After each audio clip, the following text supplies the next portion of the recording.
주한미군 생활비 누가 내고 있죠? 기지는 누구 돈으로 지었습니까? 한국 대통령의 이 한마디가 워싱턴을 얼어붙게 만들었습니다. 불과 며칠 전까지만 해도 트럼프는 당당했어요. 관세 협상에 만족하지 못한 그는 다시 한번 한국을 겨냥했죠. 그리고 예고 없이 터뜨린 폭탄 선언. 우리는 한국을 지켜준다. 그런데도 여전히 적은 돈만 낸다. 13조 원은 받아야 한다. 전 세계가 또다시 한국이 고개를 숙일 거라고 예상했죠. 하지만 대통령의 입에서 나온 답은 오히려 당당했습니다. 더 이상은 못한다는 선언. 미국 앞에 핵을 투하한 한국. 도대체 한국은 무슨 근거로 이런 말을 할 수 있었을까요? 무엇이 미국을 오히려 눈치 보게 만든 걸까요? 이야기 시작하기 전에 좋아요와 구독 버튼 가볍게 한번 눌러주시면 저 감동 이야기 서은비에게 정말 따뜻한 격려가 됩니다. 지금 어디에서 이 영상을 시청하고 계신지 아래 댓글에 나눠주세요. 우리는 한국을 지켜주는데 그들은 돈을 너무 적게 낸다. 13조 원은 받아야 한다. 트럼프 대통령이 백악관 브리핑룸에서 던진 폭탄 선언. 그 순간 현장의 공기가 얼어붙었습니다. 기자들의 펜이 멈췄고 카메라 플래시가 터졌어요. CNN에선 긴급 속보가 뜨기 시작했죠. 트럼프, 한국의 13조 원 요구. 한미동맹 긴급 상황. 전 세계가 순식간에 뒤집어졌습니다. 워싱턴에선 이게 정말 준비된 발언인가라는 의구심까지 나왔어요. 그만큼 예상 밖의 일이었거든요. 저는 데이비드 김입니다. 워싱턴 정치전략연구소에서 25년간 한미 외교를 분석해온 선임 연구원이에요. 부시 행정부 때부터 바이든, 그리고 지금 트럼프 2기까지 수많은 외교 위기와 협상의 현장을 지켜봤습니다. 북핵 6자 회담, 한미 FTA 협상, 사드 배치 갈등까지 그 모든 순간들 속에서 한미 관계의 미묘한 변화들을 분석해왔죠. 하지만 이날만큼은 정말 달랐습니다. 제 등골이 서늘해지는 느낌이었어요. 25년 경험으로도 이런 상황은 처음이었거든요. 동료 제니퍼가 모니터를 보며 소리쳤습니다. 데이비드, 이거 진짜야? 13조 원이라고 나와 있어. 저는 즉시 시계를 봤어요. 동부 시간 오후 2시 47분. 불과 며칠 전까지만 해도 한미 관세 협상이 성공리에 마무리됐다고 모두가 생각했거든요. 자동차 관세율 조정, 철강 쿼터 문제까지 한국이 주요 이슈들을 성공적으로 방어해냈다는 평가였어요. 트럼프도 겉으로는 좋은 딜이었다며 승리를 선언했었습니다. 그런데 갑자기 이런 폭탄을 터뜨린 거죠. 이건 그냥 숫자 장난에 불과해. 진짜 돈은 방위비에서 나와야 해. 백악관 내부 소식통에 따르면 트럼프가 측근들에게 이렇게 말했다고 합니다. 저는 즉시 행동에 나섰어요. 한국 외교부, 청와대 라인, 그리고 국방부까지 평소 연락하던 모든 채널에 전화를 걸었습니다. 어떻게 대응할 예정입니까? 공식 입장은 언제쯤 나올까요? 평소라면 30분 내에 유감을 표한다는 성명이 나왔을 텐데요. 아니면 최소한 상황을 파악 중이라는 멘트라도 있었을 거예요. 그런데 돌아온 대답들은 모두 예상 밖이었습니다. 아직 공식 입장은 없습니다. 지켜보고 있습니다. 특별한 논평 계획은 없습니다. 이상했어요. 완전한 침묵이었거든요. 저는 25년간 한미 관계를 지켜봤지만 이런 무반응은 정말 드문 일이었습니다. 2017년 트럼프 1기 때 사드 배치 문제로 갈등이 있었을 때도 한국은 즉각 반응했어요.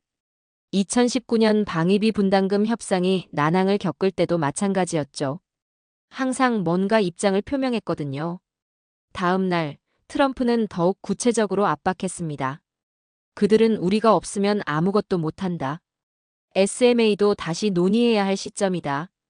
아직 답을 못 들었다. 13조 원, 그게 우리가 받아야 할 정당한 돈이다. 이번엔 아예 SMA까지 언급한 거죠. 한미 방위비 분담 협정. 이건 정말 민감한 사안이었어요. 전 세계 언론이 들끓기 시작했습니다. BBC는 아시아 안보 위기 특집을 내보냈고 일본 아사히 신문은 한미동맹 균열 우려를 일면에 실었어요. 독일 슈피겔지는 트럼프의 새로운 압박 외교라며 분석 기사를 냈죠. 그런데 정작 한국은 여전히 조용했습니다. 청와대도 외교부도 국방부도 한마디 없었어요. 제 사무실 전화가 미친 듯이 울렸습니다. 외신 기자들, 국내 언론, 심지어 일본과 중국 연구소에서까지 연락이 왔어요. 데이비드, 한국 반응이 어떻게 나올 것 같아? 이번엔 정말 다른 것 같은데? 한국이 왜 이렇게 조용한 거야? 저는 솔직히 당황스러웠습니다. 제가 알던 한국의 외교 패턴과는 완전히 달랐거든요. 보통 한국은 미국의 압박에 즉각 반응했어요. 해명 성명을 내거나 유감을 표하거나 아니면 협상 의지를 밝히거나 뭔가 반응은 항상 있었거든요. 그런데 이번엔 아무것도 없었어요. 마치 트럼프의 발언 자체를 아예 무시하는 것 같았습니다. 백악관 내부도 점점 당황하기 시작했어요. 제가 아는 백악관 참모진 중 한 명이 이렇게 말했거든요. 한국에서 연락이 왔나? 아니요, 아무것도 없습니다. 정말 아무 반응이 없다고? 네, 완전히 조용합니다. 이상하네. 뭔가 준비하고 있는 건가? 저는 이 대화를 들으면서 깨달았어요. 백악관도 한국의 이런 반응은 예상하지 못했다는 걸요. 보통 미국이 압박하면 한국은 바로 협상 테이블로 나왔거든요. 그런데 이번엔 아예 테이블에 나타나지 않은 거죠. 저는 이 순간을 절대 잊을 수 없을 것 같습니다. 25년간 워싱턴에 있으면서 느낀 건데 이 침묵은 단순한 무대응이 아니었어요. 뭔가 전략적인 냄새가 났습니다. 한국이 완전히 다른 차원에서 게임을 하고 있다는 느낌이었죠. 예전 같았으면 벌써 정상 통화를 요청했을 텐데 이번엔 그런 움직임도 전혀 없었거든요. 오히려 한국 언론들이 냉정하게 팩트체크를 시작했어요. 트럼프가 말한 13조 원의 근거는 무엇인가? 실제 SMA 협상 금액은 얼마인가? 주한미군 규모도 정확한 수치는? 이런 식으로 말이죠. 트럼프는 점점 초조해했습니다. 평소 트위터로 즉각 반박하던 그가 같은 말을 계속 반복했어요. 13조 원은 받아야 한다. 아직 답을 못 들었다. 하지만 한국의 침묵은 더욱 깊어졌습니다. 마치 우리는 당신의 게임에 참여하지 않겠다는 메시지 같았어요. 저는 그때 직감했습니다. 이건 단순한 외교 갈등이 아니라 한국이 미국과의 관계를 근본적으로 재정의하려는 신호라는 걸요. 과거의 한국이라면 미국의 압박에 즉각 협상 테이블에 앉았을 겁니다. 하지만 2025년의 한국은 완전히 달랐어요. 침묵으로 대답하고 있었습니다. 우리는 더 이상 호들갑 떨지 않는다. 준비된 나라만이 이런 침묵을 할 수 있다. 한국의 이 전략적 침묵은 워싱턴 전체를 긴장시켰습니다. 저는 그 순간 한미 관계에 완전히 새로운 장이 열리고 있다는 걸 느꼈어요. 그리고 이 침묵이 앞으로 어떤 결과를 만들어낼지 정말 궁금해졌습니다. 트럼프의 폭탄 선언 이후 48시간이 지났습니다. 저는 워싱턴의 각종 언론사와 연구소를 돌아다니며 팩트체크에 나섰어요. 13조 원이라는 숫자의 근거가 뭘까?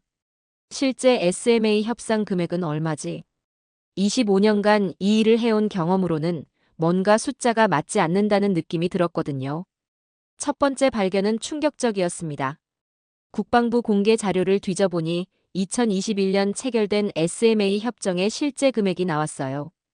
첫 해 기준 약 1조 4,700억 원. 트럼프가 주장한 13조 원과는 거의 10배 차이였습니다. 이게 말이 되나? 저는 동료 마이클에게 자료를 보여줬어요. 마이클, 이 숫자 좀 봐.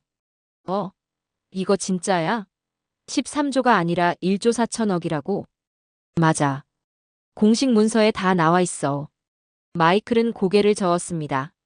그럼 트럼프가 뭘 근거로 13조라고 한 거지? 저는 더 깊이 파고들었어요.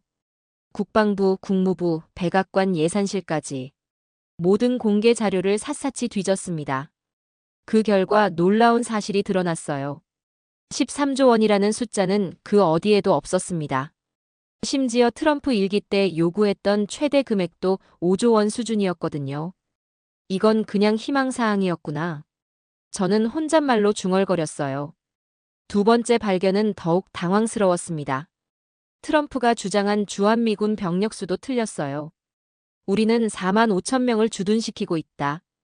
그가 이렇게 말했는데 실제 공식 병력은 2만 8,500명이었습니다. 거의 1만 7천 명을 과장한 거죠. 이것도 말이 안 돼. 저는 국방부 공개 자료를 다시 확인했어요.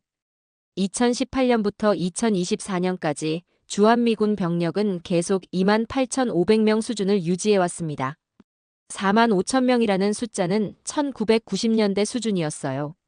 30년 전 데이터를 지금 쓰고 있다고? 동료 제니퍼가 제 어깨 너머로 자료를 보더니 말했습니다. 데이비드, 이거 심각한 문제 아니야? 대통령이 공개석상에서 이렇게 틀린 숫자를 말한다고? 저는 고개를 끄덕였어요. 맞아. 이건 단순한 실수가 아니야. 의도적으로 과장한 것 같은데? 그날 오후 CNN에서 팩트체크 기사가 나왔습니다. 기사 제목은 트럼프 주장과 실제 현실의 괴리였어요. 내용을 보니 정말 충격적이었습니다. 먼저 SMA 방위비 분담금 부분이었어요. 트럼프는 13조 원을 요구했지만 실제 현재 협정 금액은 1조 4천억 원 수준이었습니다. 무려 10배가 넘는 차이였죠. 그 다음은 주한미군 병력 수였어요. 트럼프는 4만 5천 명이라고 주장했는데 실제 공식 병력은 2만 8,500명이었습니다.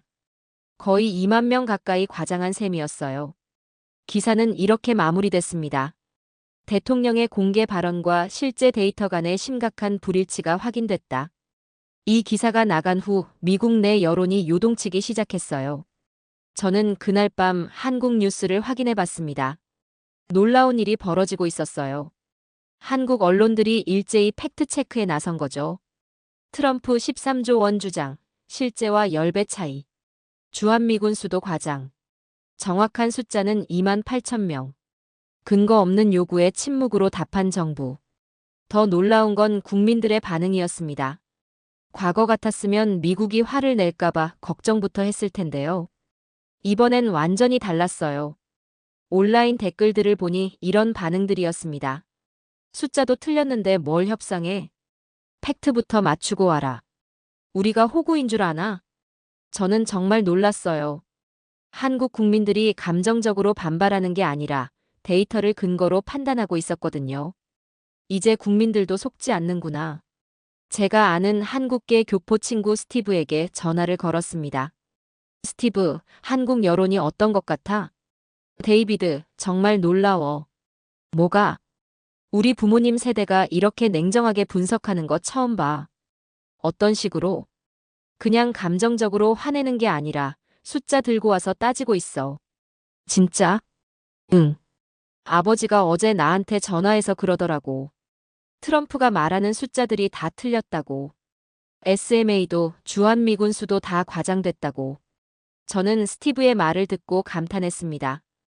50, 70대 한국인들이 이렇게 데이터 기반으로 판단한다는 게 정말 인상적이었어요.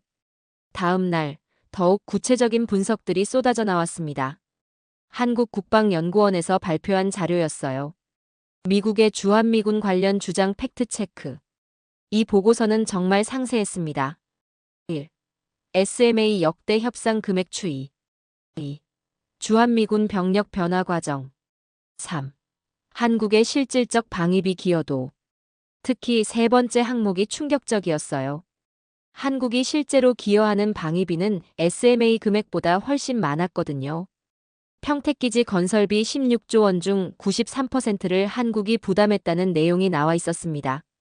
이런 것까지 다 계산해서 나온 거구나. 저는 이 자료를 보면서 깨달았어요. 한국이 이번에 침묵한 이유를 말이죠. 굳이 감정적으로 반발할 필요가 없었던 거예요. 팩트만 제시하면 되는 상황이었거든요. 그날 오후 제 사무실로 한국 기자가 인터뷰를 요청해 왔습니다. 워싱턴에서 보는 이번 사태의 의미는 뭡니까? 저는 신중하게 대답했어요. 한국이 완전히 달라졌다는 걸 보여주는 사건입니다. 어떤 면에서요? 과거엔 미국의 압박에 즉각 반응했지만 이번엔 팩트로 대응하고 있어요. 그게 어떤 의미인가요? 성숙한 민주주의 국가의 모습이죠. 감정이 아닌 이성으로 판단한다는 뜻입니다. 인터뷰를 마치고 나서 저는 생각에 잠겼어요. 정말 한국이 변했구나. 예전 같았으면 미국을 화나게 하면 어떡하지? 라고 걱정했을 텐데요. 이번엔 근거가 틀렸으니 논의할 가치가 없다는 식으로 나온 거죠. 그날 밤 저는 보고서를 작성하면서 이렇게 적었습니다. 한국 국민들이 데이터로 무장한 민주시민으로 성장했다. 이제는 감정이 아닌 팩트로 판단하는 나라가 됐다. 이 변화가 앞으로 한미 관계에 어떤 영향을 미칠지 정말 궁금해졌습니다. 트럼프의 과장된 숫자들이 오히려 한국의 새로운 모습을 보여주는 계기가 된 셈이었어요. 트럼프의 폭탄 발언 이후 5일째, 한국의 침묵은 계속되고 있었습니다. 워싱턴 전체가 초조해하고 있을 때 저는 평소처럼 한국 관련 뉴스를 체크하고 있었어요. 그런데 갑자기 제 컴퓨터 화면에 속보가 떴습니다. 이재명 대통령, 외교관 회의서 주한미군 관련 발언. 저는 즉시 기사를 클릭했어요. 내용을 보는 순간 제 심장이 쿵 떨어지는 느낌이었습니다. 이재명 대통령이 드디어 입을 연 거였어요. 하지만 누구도 예상하지 못한 방식이었습니다. TV 생중계도 없었고 공식 기자회견도 아니었어요. 외교관 회의 중에 나온 발언이었습니다. 주한미군 유지비는 누가 내고 있죠? 이재명 대통령의 첫마디였어요. 그리고 이어진 말이 더욱 충격적이었습니다. 엄밀히 따지면 미국이 전략적으로 더 필요한 기지 아닙니까? 오히려 우리는 방위비를 줄여야 합니다. 저는 기사를 2번, 3번 다시 읽었어요. 이건 전통적인 동맹의 언어가 아니었습니다. 완전히 다른 차원의 접근이었어요. 현장에 있던 외교관들도 정적에 휩싸였다고 기사는 전했습니다. 이게 정말 대통령이 한 말인가? 저는 혼잣말로 중얼거렸어요. 즉시 백악관 인사들에게 연락을 취했습니다. 첫 번째로 전화한 건 국가안보회의 동아시아 담당 팀장 로버트였어요. 로버트, 한국 대통령 발언 봤어? 방금 확인했어.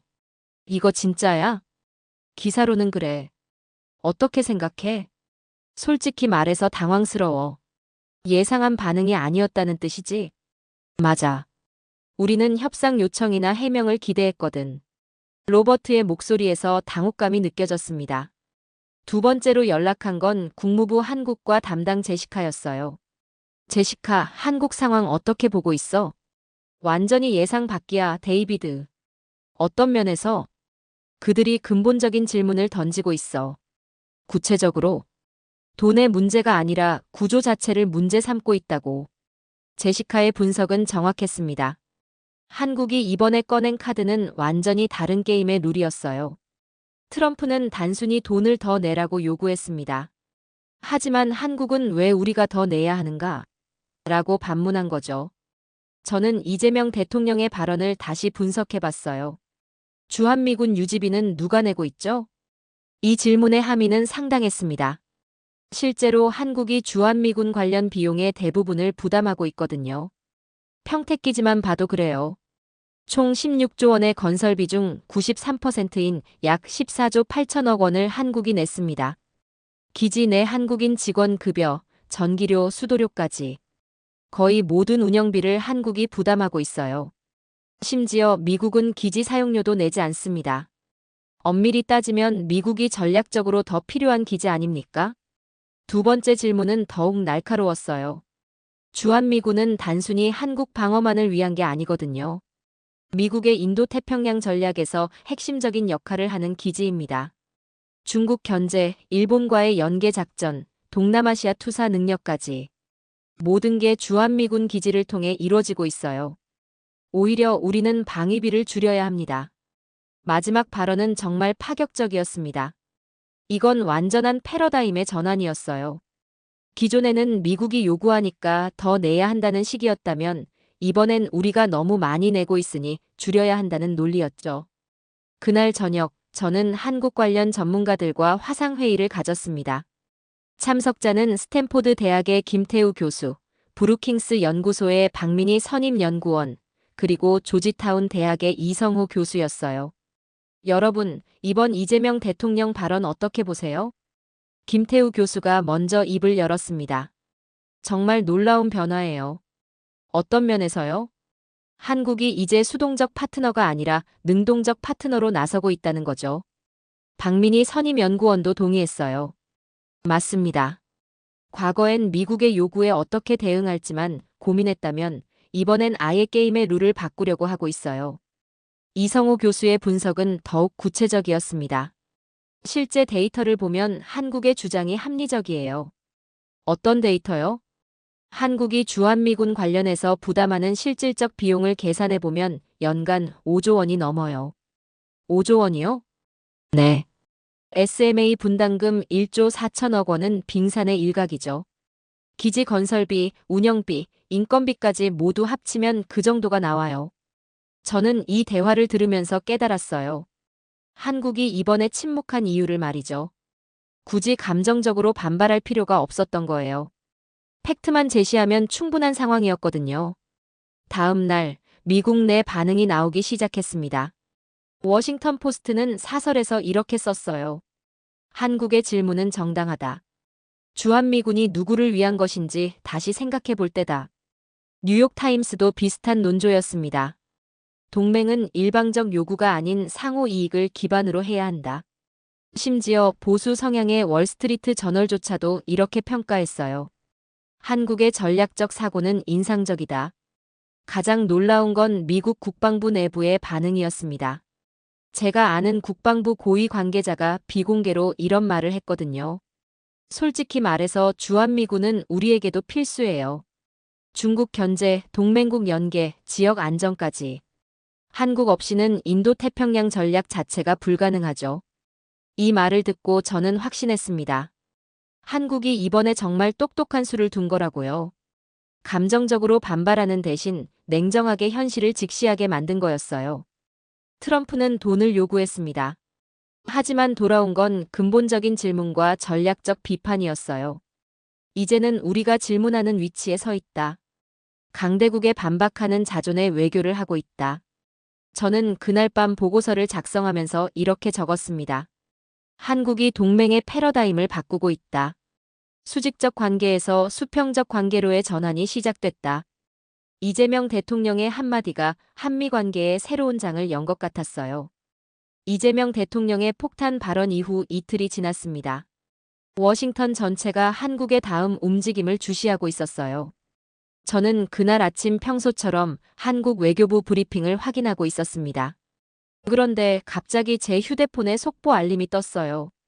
한국 외교부 SMA 재협상 관련 공식 언급. 저는 즉시 노트북을 열었죠. 내용을 보는 순간 숨이 멎는 느낌이었어요. 우리는 기존 SMA를 충실히 이행 중이다. 재협상은 현재 논의 대상이 아니다. 단 두 문장이었습니다. 하지만 이 간결한 메시지가 담고 있는 의미는 엄청났어요. 저는 25년간 한미 외교를 지켜봤지만 이런 직접적인 거절은 처음 봤습니다. 평소 한국 외교부라면 신중히 검토하겠다. 또는 양국 간 협의를 통해 같은 완곡한 표현을 썼을 텐데요. 이번엔 완전히 달랐어요. 명료하고 단호했습니다. 저는 즉시 백악관 동료들에게 연락을 취했어요.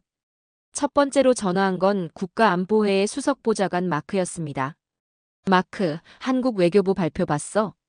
방금 확인했어. 이거 진짜 충격이야. 어떤 면에서? 이건 사실상 거절이잖아. 맞아. 완전한 거절이지. 마크의 목소리에서 당황감이 역력했어요. 데이비드, 이런 일이 과거에도 있었나? 한 번도 없었어. 이게 처음이야. 두 번째로 연락한 건 국무부 동아시아 담당 앤드류였습니다. 앤드류, 상황 파악됐어? 아직 내부에서도 혼란스러워. 어떻게 대응할 예정이야? 솔직히 말해서 예상하지 못한 시나리오거든. 대통령실은 어떤 반응이야? 아직 공식 입장은 없어. 하지만 분위기가 심상치 않아. 저는 이 대화들을 통해 백악관이 얼마나 당황하고 있는지 느낄 수 있었어요. 그들은 한국이 협상 테이블에 나올 거라고 생각했거든요. 평소 패턴이 그랬으니까요. 미국이 압박하면 한국은 어떻게 해결할까요? 라며 협상을 시작했었어요. 그런데 이번엔 아예 테이블 자체를 거부한 거죠. 오후가 되자 미국 언론들의 반응이 쏟아져 나왔습니다. CNN의 분석은 정말 날카로웠어요. 한국의 SMA 재협상 거부는 전례 없는 일이다. 이는 한미 동맹의 근본적 변화를 시사한다. 워싱턴 포스트는 더욱 구체적으로 분석했습니다. 한국이 더 이상 수동적 파트너가 아님을 보여주는 사건. 동맹의 패러다임이 바뀌고 있다. 폭스뉴스의 반응은 좀 달랐어요. 보수 성향답게 비판적인 논조였습니다. 한국의 오만함이 동맹을 위험에 빠뜨리고 있다. 하지만 저는 이런 반응들이 오히려 한국의 전략이 효과적이라는 증거라고 생각했어요. 미국 내에서도 의견이 분분하다는 건 한국의 논리에 설득력이 있다는 뜻이거든요. 그날 오후, 저는 브루킹스 연구소에서 열린 긴급 세미나에 참석했습니다. 주제는 한국의 SMA 거부와 동맹의 미래였어요. 참석자들은 모두 동아시아 전문가들이었습니다. 첫 번째 발표자는 CSIS의 빅터 차 박사였어요. 한국의 이번 결정은 매우 전략적입니다. 어떤 면에서요? 그들은 감정적으로 반발하는 대신 법적 근거를 내세웠어요. 구체적으로요? 현재 SMA가 유효하고 충실히 이행되고 있다는 점을 강조한 거죠. 두 번째 발표자는 랜드 연구소의 수잔 리 박사였습니다. 이번 사건은 한국의 외교적 성숙함을 보여줍니다. 과거와 어떻게 다른가요? 예전엔 미국의 요구에 즉각 반응했지만 이번엔 신중하게 계산된 대응이에요. 계산된 대응이라는 게 제협상 자체를 거부함으로써 주도권을 확보한 거죠. 세 번째 발표자는 정말 놀라운 분석을 내놨어요. 하버드 케네디 스쿨의 그레이엄 앨리슨 교수였습니다. 한국이 미국의 게임 룰을 거부하고 새로운 룰을 제시하고 있다. 새로운 룰이라는 게 무엇인가요? 일방적 요구가 아닌 상호 존중을 기반으로 한 동맹 관계죠. 구체적인 예를 들어주실 수 있나요? 한국은 이미 충분히 기여하고 있으니 추가 요구는 부당하다는 논리예요. 저는 이 발표들을 들으면서 한국의 전략이 얼마나 치밀한지 깨달았어요. 단순히 싫다고 말한 게 아니라 논리적 근거를 바탕으로 거부한 거였습니다. 그날 저녁 정말 충격적인 소식이 들어왔어요. 미국 국방부에서 내부 보고서가 유출된 거였습니다. 제목은 한국의 SMA 거부에 따른 동맹 균열 우려였어요. 보고서 내용은 정말 솔직했습니다. 한국의 결정은 예상 밖이었으며 우리의 대응 시나리오에 없던 상황이다. 동맹국이 재협상 자체를 거부하는 것은 전례가 없다. 이는 향후 다른 동맹국들에게도 영향을 미칠 수 있다. 가장 중요한 부분은 마지막 결론이었어요. 주한미군의 전략적 가치를 고려할 때 한국과의 관계 악화는 우리에게도 불리하다. 저는 이 보고서를 보고 깨달았습니다. 미국도 한국의 중요성을 인정하고 있다는 걸요. 주한미군이 단순히 한국을 위한 게 아니라 미국의 아시아 전략에 필수적이라는 걸 말이죠. 다음 날 아침 더욱 놀라운 소식이 전해졌어요. 일본에서 반응이 나온 거였습니다. 일본 정부 관계자가 익명으로 이런 말을 했다고 교도통신이 보도했어요. 한국의 대응이 부럽다. 이 보도를 보고 저는 정말 놀랐어요. 일본이 한국을 부러워한다는 내용이었거든요. 평소 일본은 한국보다 미국과 더 밀접한 관계를 유지해 왔는데 이번엔 오히려 한국의 당당함을 부러워하고 있었던 거죠. 유럽에서도 비슷한 반응들이 나왔습니다. 독일 국제정치연구소에서는 이런 분석을 내놨어요. 한국의 SMA 거부는 새로운 동맹 모델을 제시한다. 일방적 종속이 아닌 상호 존중을 기반으로 한 관계. 프랑스 국립정치대학원의 한 교수는 더욱 직설적이었습니다. 한국이 보여준 것은 진정한 독립국가의 모습이다. 저는 이런 국제적 반응들을 보면서 확신했어요. 한국이 이번에 정말 역사적인 결정을 한 거라고요. 우리는 받기만 하던 나라가 아니다. 이제는 외교의 설계자가 됐다. 트럼프는 13조 원을 요구했지만 한국은 단 한 문장으로 그 구상을 무너뜨렸습니다. 재협상은 현재 논의 대상이 아니다. 이 간결하면서도 강력한 메시지가 한미 관계의 새로운 장을 연 것 같았어요. 저는 그날 밤 보고서를 작성하면서 이렇게 적었습니다. 한국이 동맹의 패러다임을 바꾸고 있다. 이제는 요구받는 나라가 아니라 선택하는 나라가 됐다. 한국의 SMA 재협상 거부 발표 후 정말 충격적인 소식이 들어왔어요. 일본이 미국의 방위비 분담금 인상 요구를 수용했다는 뉴스였습니다. 저는 그날 아침 교도통신 속보를 보고 깜짝 놀랐어요. 일본 정부, 주일미군 방위비 분담금 인상 합의. 한국과는 정반대의 선택이었습니다. 저는 즉시 도쿄에 있는 동료 연구원 타나카에게 전화를 걸었어요. 타나카, 이거 진짜야? 일본이 인상을 수용했다고? 맞아, 데이비드. 어젯밤 최종 합의됐어. 어떤 분위기야, 거기? 솔직히 말해서 분위기가 좋지 않아. 왜? 국민들이 반발하고 있거든. 타나카의 목소리에서 피로감이 느껴졌습니다. 특히 한국과 비교하면서 더 화가 나는 것 같아. 한국과 비교한다고? 응. 한국은 거절했는데 우리는 왜 또 받아들이냐는 거지. 저는 이 대화를 통해 일본 내 분위기를 알 수 있었어요. 그들도 한국의 당당한 대응을 부러워하고 있었던 거죠. 더 충격적인 소식은 그 다음에 나왔습니다. 미일 무역협정 관련 뉴스였어요. 일본이 환율 조작국 지정을 피하기 위해 농산물 시장을 추가로 개방했다는 내용이었습니다. 니혼게이자이 신문의 보도였는데 정말 자세했어요. 일본, 미국산 쇠고기 관세 추가 인하, 농산물 수입 쿼터 30% 확대, 환율 개입 자제 약속까지. 저는 이 기사들을 보면서 일본의 상황이 얼마나 어려운지 알 수 있었어요. 미국의 압박에 계속 양보하고 있었거든요. 반면 한국은 어땠을까요? 저는 지난 한미 관세 협상 결과를 다시 찾아봤습니다. 결과는 정말 놀라웠죠. 한국은 주요 이슈들을 거의 다 방어해냈더라고요. 자동차 관세는 현행 유지, 철강 쿼터도 기존 수준 보장. 심지어 한국이 요구한 일부 품목의 관세 인하까지 받아냈어요. 워싱턴 포스트는 이 협상을 이렇게 평가했습니다. 2025년 한미 관세 협상의 최대 승리자는 한국이다. 한국은 거의 모든 핵심 이슈에서 자국의 입장을 관철시켰다. 뉴욕타임스도 비슷한 논조였어요. 한국의 협상력이 과거와는 완전히 다른 수준을 보여줬다. 저는 이런 보도들을 보면서 정말 감탄했습니다. 같은 시기에 벌어진 두 나라의 협상 결과가 이렇게 다를 수가 있나 싶었어요. 그날 오후, 저는 일본 문제 전문가인 컬럼비아 대학의 제럴드 커티스 교수와 화상통화를 했습니다. 교수님, 일본과 한국의 이런 차이를 어떻게 보십니까? 정말 흥미로운 대조죠, 데이비드. 구체적으로 어떤 면에서요? 일본은 여전히 과거의 관성에 머물러 있어요. 과거의 관성이라면 미국의 요구에 일단 수용부터 하는 패턴이죠. 반면 한국은 완전히 새로운 접근 방식을 보여주고 있어요. 커티스 교수의 분석은 정말 날카로웠습니다. 한국은 이제 미국과 대등한 파트너로서 협상하고 있어요. 일본도 그렇게 할 수 있을 텐데요. 그게 문제죠. 일본은 아직도 1960년대 사고방식에 머물러 있어요. 1960년대 사고방식이라면 미국에 의존해야 살아남을 수 있다는 생각이죠.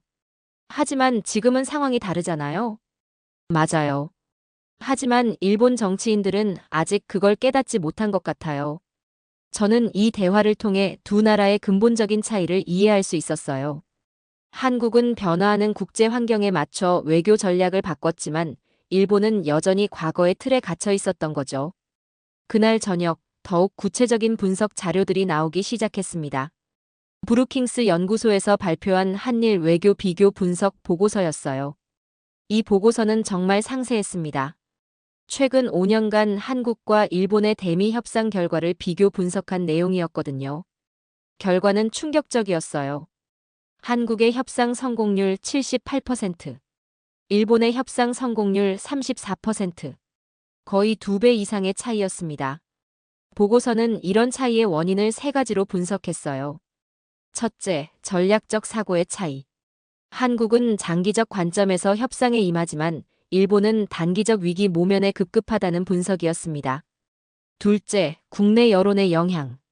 한국은 국민들이 정부의 강경한 협상을 지지하지만 일본은 오히려 안정을 더 선호한다는 내용이었어요. 셋째, 대안 확보 능력. 한국은 미국 외에도 다양한 파트너십을 구축해 두었지만 일본은 여전히 미국 의존도가 높다는 지적이었습니다. 저는 이 보고서를 읽으면서 정말 많은 걸 깨달았어요. 한국의 성공이 우연이 아니라는 걸 말이죠. 체계적이고 전략적인 접근의 결과였던 거예요. 다음 날, 일본 내 반응이 더욱 격해졌습니다. 아사히 신문 여론조사 결과가 나왔는데 정말 충격적이었어요. 정부의 미국 요구 수용에 반대 68%. 한국처럼 강경하게 대응해야 한다 72%. 심지어 자민당 지지층에서도 비슷한 결과가 나왔어요. 우리도 한국처럼 할 수 있었을 텐데라는 의견이 과반을 넘었습니다. 일본 국민들이 한국의 대응 방식을 부러워하고 있었던 거죠. 저는 도쿄의 동료 타나카에게 다시 전화를 걸었어요. 타나카 여론조사 결과 봤어? 응, 정말 충격적이야. 일본 국민들이 한국을 부러워한다는 게 믿어져. 솔직히 말해서 나도 그래. 정말 한국이 보여준 게 진짜 독립국가의 모습이거든. 타나카의 말에서 진심이 느껴졌습니다. 우리는 항상 미국 눈치만 보며 살아왔어. 하지만 한국은 당당하게 자기 주장을 펼치고 있잖아. 그게 부러운 거야. 저는 이 대화를 통해 일본인들의 속마음을 알 수 있었어요. 그들도 한국처럼 당당하게 협상하고 싶어 했던 거죠. 그 주말 정말 상징적인 사건이 벌어졌습니다. 독일의 유력 일간지 프랑크푸르터 알게마이네가 특집 기사를 냈어요. 제목이 정말 인상적이었습니다. 한국과 일본 두 가지 동맹 모델. 기사 내용은 더욱 날카로웠어요. 한국은 21세기형 동맹 관계를 보여주고 있다. 상호 존중과 대등한 파트너십을 기반으로 한다. 반면 일본은 여전히 20세기형 종속 관계에 머물러 있다. 일방적 수용과 의존을 특징으로 한다. 저는 이 기사를 읽고 정말 감동했어요. 유럽의 시각에서도 한국의 접근이 더 진보적이고 미래지향적이라고 평가하고 있었거든요. 전 세계가 한국과 일본의 극명한 대조에 주목하기 시작했습니다. 우리는 일본과 다르다. 조건 없이 수용하지 않는 나라, 한국. 저는 그날 밤 보고서를 작성하면서 이렇게 적었습니다. 한국이 새로운 동맹 모델을 제시하고 있다. 21세기형 파트너십의 모범을 보여주고 있다. 이제 다른 나라들이 한국을 벤치마킹하기 시작했다. 한국의 당당한 대응이 전 세계에 새로운 기준을 제시한 것 같았어요. 한국의 SMA 언급 이후 저는 그동안 워싱턴에서 여러 전문가들과 만나며 한국의 진짜 의도가 무엇인지 파악하려고 노력했어요. 그런데 그날 오후 정말 놀라운 소식이 들어왔습니다. 한국이 단순히 거절만 한 게 아니라는 걸 알게 된 거죠. 최근 논란이 된 한 보고서, 미국 학자가 한국의 입장에서 써본 한미전략 동맹 2.0 구상안이라고 불리는 문서였죠. 내용을 보는 순간 저는 완전히 놀랐습니다. 한국이 SMA를 거절한 이유가 명확해졌거든요. 그들은 아예 새로운 게임을 제안하고 있었던 거예요. 문서의 첫 페이지부터 충격적이었습니다. 기존 방위비 분담 구조를 넘어선 전략적 파트너십 구축. 상호 이익을 기반으로 한 21세기형 동맹 모델. 이건 완전히 다른 차원의 접근이었어요. 돈의 문제가 아니라 구조 자체를 바꾸자는 제안이었습니다. 더욱 놀라운 건 구체적인 내용들이었어요. 한국이 제시할 수 있는 첫 번째 카드는 K방산이었습니다. 2024년 한국의 방산 수출 실적이 정말 대단했거든요. 세계 6위 수준까지 올라선 상태였어요. 폴란드의 K2 전차와 천무 다연장 로켓, FA-50 경공격기까지 총 56조 원 규모의 계약이었습니다. 노르웨이에도 K9 자주포 수출이 확정됐고요. 심지어 나토 표준까지 맞춘 상태였어요. 저는 이런 데이터들을 보면서 깨달았습니다. 한국이 이제 무기를 사는 나라가 아니라 파는 나라가 됐다는 걸요. 두 번째 카드는 더욱 충격적이었어요. 삼성과 테슬라의 독점 계약 소식이었습니다. 테슬라의 차세대 AI 칩을 삼성이 독점 생산한다는 내용이었거든요. 계약 규모만 170억 달러였어요. 하나로 약 22조 원이었습니다. 저는 즉시 실리콘밸리에 있는 동료 마이크에게 연락했어요. 마이크, 삼성 테슬라 계약 소식 들었어? 당연하지. 여기서 완전 난리야. 머스크가 트럼프 배신했다고 조롱까지 하면서 삼성이 너무 압도적이어서 엔비디아도 포기할 수밖에 없었다는 얘기가 나와. 진짜? 삼성의 3나노 공정 기술이 워낙 뛰어나거든. 머스크가 처음부터 아예 이 계약을 제안하고 직접 결정했다는 소문도 있어. 마이크의 말을 듣고 저는 더욱 놀랐어요. 한국이 이제 세계 최고 수준의 기술력을 가진 나라가 됐다는 걸 실감했거든요. 세 번째 카드는 기지 현대화 기술이었습니다. 한국이 평택기지 건설하면서 축적한 노하우를 미국과 공유하겠다는 제안이었어요. 특히 지하 벙커 건설 기술과 첨단 방어 시스템이 핵심이었습니다. 이 기술들은 중국의 미사일 위협에 대응하는 데 필수적이었거든요. 미국도 이런 기술이 필요한 상황이었어요. 네 번째 카드가 가장 인상적이었습니다. 공동작전 플랫폼 구축 제안이었어요. 한국의 IT 기술과 미국의 군사 기술을 결합하는 내용이었습니다. 사실 한국의 IT 인프라는 세계 최고 수준이거든요. 5G 네트워크 구축률도 미국보다 훨씬 앞서 있고요. 저는 이 문서를 다 읽고 나서 완전히 충격을 받았어요. 한국이 정말 치밀하게 준비해온 거였습니다. 트럼프가 돈을 요구했을 때 한국은 전략을 내놓은 거죠. 저는 즉시 국방부 동료 제임스에게 전화를 걸었습니다. 제임스, 최근 그 논란된 보고서 읽어봤어? 지금 보고 있었어. 근데 정말 놀라워. 그리고 이게 사실이잖아. 어떤 면에서? 이건 팩트적으로 완전히 다른 게임이야. 미국에게 한국이 필요한 이유를 정확히 알고 있어. 예를 들면 K방산 기술, 반도체, IT 인프라까지. 모든 게 미국이 중국을 견제하는 데 필요한 것들이거든. 제임스의 분석은 정확했습니다. 한국이 제시한 카드들은 모두 미국이 절실히 필요한 것들이었어요. 특히 중국과의 경쟁에서 말이죠. 그날 저녁, 저는 정말 흥미로운 분석 자료를 발견했어요. CSIS에서 발표한 한국의 전략적 가치 평가 보고서였습니다. 이 보고서는 한국이 제시한 각 분야별 기여도를 수치화했어요. K방산 수출 능력, 연간 50조 원 규모. 반도체 기술력, 세계 시장 점유율 28%. IT 인프라, 5G 커버리지 95%. 기지 현대화 기술, 중국 미사일 방어율 85% 향상 기대. 숫자로 보니 더욱 명확했어요. 한국이 단순히 보호받는 나라가 아니라 미국에게도 필수적인 파트너라는 걸요. 다음 날, 더욱 구체적인 반응들이 나오기 시작했습니다. 워싱턴 포스트는 사설에서 이렇게 썼어요. 한국의 제안은 21세기형 동맹의 모델이다. 돈이 아닌 상호 이익을 추구하는 접근. 미국도 진지하게 검토해야 할 때다.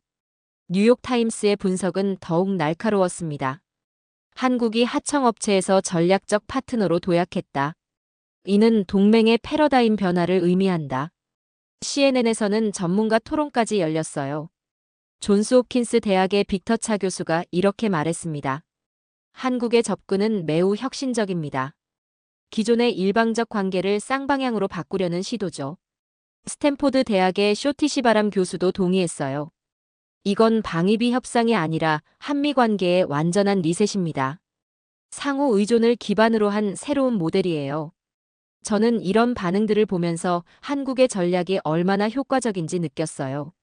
미국 내 여론도 점점 한국 쪽으로 기울고 있었거든요. 그 주말, 정말 상징적인 사건이 벌어졌습니다. 미국 국방부에서 한국의 제안을 진지하게 검토하겠다고 발표한 거예요. 이는 사실상 한국의 접근을 인정한다는 의미였습니다.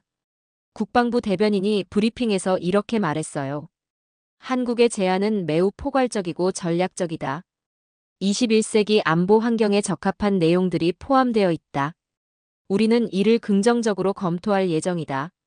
저는 이 발표를 듣고 정말 감동했습니다. 한국이 정말 해낸 거였어요. 트럼프의 일방적 요구를 상호 이익의 파트너십으로 바꿔놓은 거죠. 관세 협상에 이어 한국은 돈이 아니라 전략으로 말한다. 하청이 아니라 파트너로 서 있다. 저는 그날 밤 보고서를 작성하면서 이렇게 적었습니다. 한국이 동맹의 개념을 재정의했다. 일방적 의존에서 상호 협력으로의 전환. 이는 한미 관계사의 새로운 장을 여는 역사적 순간이다. 한국의 이 전략적 접근이 앞으로 어떤 결과를 만들어낼지 정말 기대됐습니다. 한국의 전략 동맹 제안 발표 후, 저는 그동안 전 세계 언론과 싱크탱크들의 반응을 지켜보고 있었어요. 그런데 정말 놀라운 일이 벌어지기 시작했습니다. 각국의 외교 라인들이 한국의 사례를 연구하기 시작한 거예요. 그날 아침, 워싱턴 포스트의 일면 기사를 보고 저는 깜짝 놀랐습니다. 제목이 정말 인상적이었어요. 이재명, 전략의 침묵으로 백악관을 압도하다. 기사 내용은 더욱 충격적이었습니다. 한국 대통령의 침묵은 계산된 전략이었다. 트럼프의 일방적 요구를 상호 협력의 파트너십으로 전환시켰다. 이는 21세기 외교의 새로운 모델을 제시한 사건이다. 저는 이 기사를 읽으면서 정말 감탄했어요. 미국의 주요 언론이 한국 대통령의 전략을 이렇게 높이 평가한다는 게 믿기지 않았거든요. 같은 날 오후 CNN에서도 특집 방송이 나왔습니다. 앵커 앤더슨 쿠퍼가 직접 진행하는 프로그램이었어요. 한국의 대응은 이제 글로벌 벤치마크가 되고 있습니다. 전 세계 외교관들이 한국의 사례를 연구하고 있습니다. 방송에는 여러 전문가들이 출연했어요. 하버드 케네디 스쿨의 조지프 나이 교수가 이렇게 말했습니다. 한국이 보여준 것은 스마트 파워의 완벽한 사례입니다. 군사력도 경제력도 아닌 전략적 사고로 승부한 거죠. 브루킹스 연구소의 리처드 부시 박사도 동의했어요. 이건 작은 나라가 강대국을 상대하는 새로운 방법론입니다. 힘의 논리가 아닌 논리의 힘으로 승부한 사례죠. 저는 이런 평가들을 들으면서 정말 자랑스러웠어요. 한국이 세계 외교사의 새로운 장을 쓰고 있다는 느낌이 들었거든요. 그 주말 더욱 놀라운 소식들이 들어오기 시작했습니다. 먼저 일본에서였어요. 일본 외무성이 한국의 외교 문건들을 분석하고 있다는 소식이었습니다. 저는 도쿄의 동료 타나카에게 전화를 걸었어요. 타나카, 일본 외무성이 한국 사례를 연구한다는 게 진짜야? 맞아. 여기서 완전 난리야. 어떤 식으로? 특별 태스크포스까지 만들었어. 진짜? 한국의 협상 전략을 분석하는 팀이야. 우리도 배울 게 있다는 거지. 타나카의 목소리에서 부러움이 느껴졌습니다. 솔직히 말해서 우리 외교관들이 다 충격받았어. 왜? 한국이 이렇게 똑똑하게 할 수 있다는 걸 몰랐거든. 그동안 과소평가했다는 뜻이야? 그런 것 같아. 이번에 완전히 인식이 바뀌었어. 유럽에서도 비슷한 반응들이 나왔습니다. 독일 외무부에서 한국의 사례를 분석한 보고서를 작성했다는 소식이었어요. 제목이 한국 모델 중견국 외교의 새로운 패러다임이었습니다. 프랑스 국립정치대학원에서도 특별 세미나를 열었어요. 주제는 K외교 21세기 외교의 미래였습니다. 저는 이런 소식들을 들으면서 정말 놀랐어요. 한국이 이제 세계가 배우려는 모델이 된 거였거든요. 며칠 후 더욱 구체적인 분석들이 나오기 시작했습니다. 영국의 채텀하우스에서 발표한 보고서가 특히 인상적이었어요. 한국의 전략적 침묵 새로운 외교 도구. 이 보고서는 한국의 접근법을 단계별로 분석했습니다. 1단계 전략적 침묵으로 상대방 당황시키기. 2단계 팩트체크를 통한 논리적 우위 확보. 3단계 근본적 질문으로 게임 룰 바꾸기. 4단계 대안 제시를 통한 주도권 확보. 5단계 상호 이익 기반의 새로운 관계 설정. 정말 체계적인 분석이었어요. 보고서는 이렇게 결론지었습니다. 한국이 보여준 것은 21세기형 외교의 완벽한 사례다. 작은 나라도 전략적 사고로 강대국과 대등하게 협상할 수 있음을 증명했다. 그날 오후 저는 정말 흥미로운 전화를 받았어요. 폴란드 외무부에서 연락이 온 거였습니다. 담당자 얀 코발스키가 이렇게 말했어요. 데이비드, 한국의 사례에 대해 자문을 구하고 싶습니다. 어떤 면에서요? 우리도 미국과 비슷한 상황에 있거든요. 구체적으로요? 미군 주둔 비용 분담 문제로 갈등이 있어요. 한국처럼 대응하고 싶다는 뜻인가요? 네. 한국의 전략을 배우고 싶습니다. 저는 이 대화를 통해 한국의 영향력이 얼마나 커졌는지 실감했어요. 유럽 국가들까지 한국의 사례를 벤치마킹하려고 하고 있었거든요. 다음 주 더욱 놀라운 소식이 들어왔습니다. 호주 외무부에서도 한국 연구팀을 만들었다는 소식이었어요. 제목이 K외교 분석 및 적용 방안 연구였습니다. 캐나다 외교부도 마찬가지였어요. 한국의 전략적 협상 기법 연구라는 프로젝트를 시작했다고 했습니다. 심지어 싱가포르에서도 연락이 왔어요. 리콴유 정책대학원에서 한국 외교에 대한 특별 강의를 요청한 거였습니다.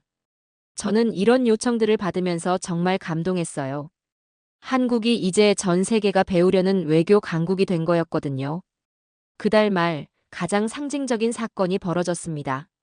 유엔 본부에서 21세기 외교의 새로운 패러다임이라는 주제로 특별 세미나가 열린 거예요. 주요 연사가 바로 한국의 외교부 차관이었습니다. 100여 개국의 외교관들이 참석했어요.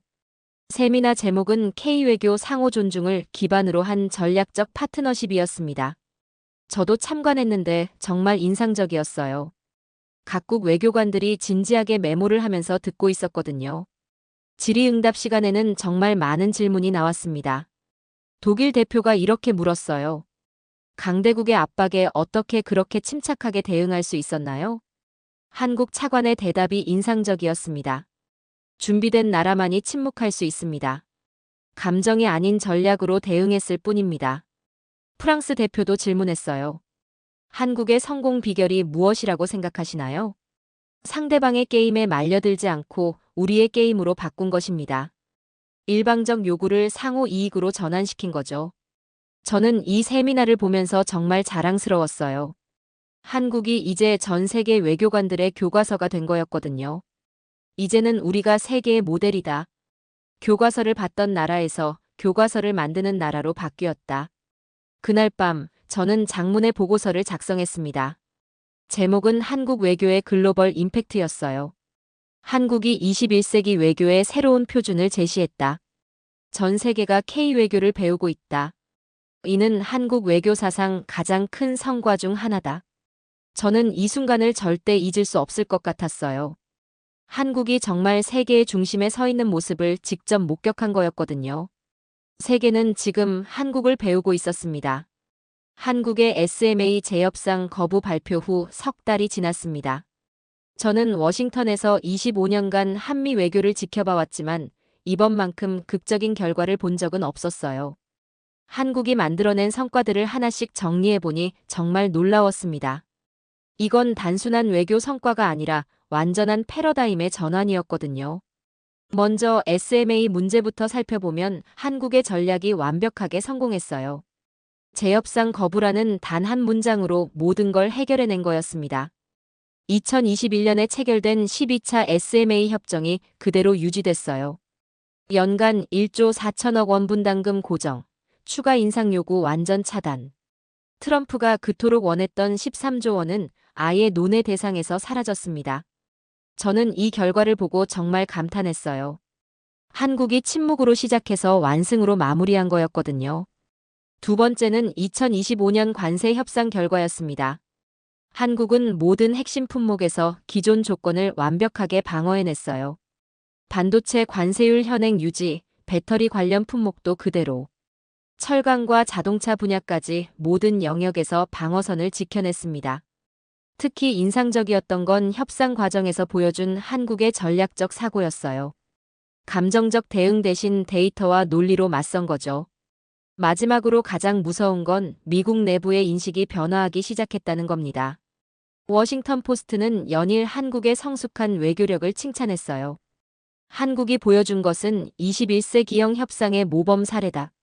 CNN도 마찬가지였습니다. 감정이 아닌 전략으로 승부한 한국의 접근법은 인상적이다. 오히려 미국이 한국을 기다리는 꼴. 심지어 미국 국방부에서도 공식적으로 한국을 재평가하기 시작했어요. 국방부 대변인이 브리핑에서 이렇게 말했습니다. 한국은 우리의 핵심 전략 파트너다. 상호 존중을 기반으로 한 협력 관계를 더욱 강화하겠다. 국무부도 비슷한 신호를 보냈어요. 한국과의 파트너십은 21세기 동맹의 모델이다. 이번 한국의 발언과 태도로 국제적 파급 효과도 상당했죠. 일본에서도 한국의 협상 방식을 연구하기 시작했어요. 저는 도쿄의 동료 타나카에게 마지막 확인 전화를 걸었습니다. 타나카, 일본 내부 분위기는 어떤 것 같아? 완전히 바뀌었어, 데이비드. 어떤 식으로? 한국을 완전히 다시 보게 됐어. 구체적으로? 예전엔 우리가 한 수 위라고 생각했는데 이번에 완전히 뒤바뀐 거야. 한국의 전략적 사고 수준이 우리보다 훨씬 높다는 걸 인정하게 됐어. 유럽에서도 비슷한 반응들이 나왔습니다. 독일 외무부에서 한국의 협상 전략을 분석한 보고서를 작성했고 프랑스에서도 K-외교에 대한 연구가 시작됐어요. 7번째로 인상적이었던 건 한국의 품격이었습니다. 이 모든 과정에서 한국은 단 한 번도 감정적으로 대응하지 않았어요. 조용하고 차분하게, 그러나 확고하게 자신의 입장을 지켜냈습니다. 제 협상은 현재 논의 대상이 아니다. 이 한 문장으로 모든 걸 정리해버린 거죠. 저는 이런 한국의 모습을 보면서 정말 감동했어요. 과거 같았으면 미국의 압박에 즉각 반응하며 협상 테이블에 앉았을 텐데 이번엔 완전히 달랐거든요. 마지막으로 가장 중요한 변화는 관계의 본질적 전환이었습니다. 한국이 더 이상 요구받는 나라가 아니라 파트너를 선택하는 나라가 된 거예요. 기존의 한국이 얼마나 더 줄 것인가에서 서로 어떻게 도울 것인가로 질문 자체가 바뀐 거였습니다. 일방적 요구와 수용의 관계에서 상호 협력과 존중의 관계로 완전히 전환된 거죠. 저는 그날 밤 최종 보고서를 작성하면서 이렇게 적었습니다. 한국이 2025년에 이룬 성과는 단순한 외교적 승리를 넘어선다. 이는 국격의 상승이자 패러다임의 전환이다. 감정이 아닌 전략으로 이긴 나라, 한국. 침묵으로 시작해서 전 세계의 박수를 받은 완벽한 전략. 이제는 지시받는 나라가 아니라 설계하고 선택하는 나라가 됐다. 트럼프가 13조 원을 요구했을 때 아무도 이런 결과를 예상하지 못했을 거예요. 하지만 한국은 그 압박을 기회로 바꿔서 완전히 새로운 관계를 만들어낸 거였습니다. SMA 유지, 관세율 방어, 전략적 파트너십 확장까지 모든 영역에서 실질적 성과를 거둬낸 놀라운 결과였어요. 우리는 설계하고 선택하는 나라가 되었습니다. 이것이 바로 2025년 대한민국이 보여준 진정한 외교력이었어요. 트럼프는 13조 원을 요구했지만 한국은 단 한 문장으로 답했습니다. 재협상은 현재 논의 대상이 아니다. 이 전략적 침묵은 결국 완전한 승리로 이어졌어요. SMA 유지, 관세율 방어, 그리고 동등한 파트너십까지. 이제는 선택하고 설계하는 대한민국이 되었어요. 품격 있는 승리를 거둬낸 우리나라의 놀라운 이야기를 함께 들어주셔서 감사합니다.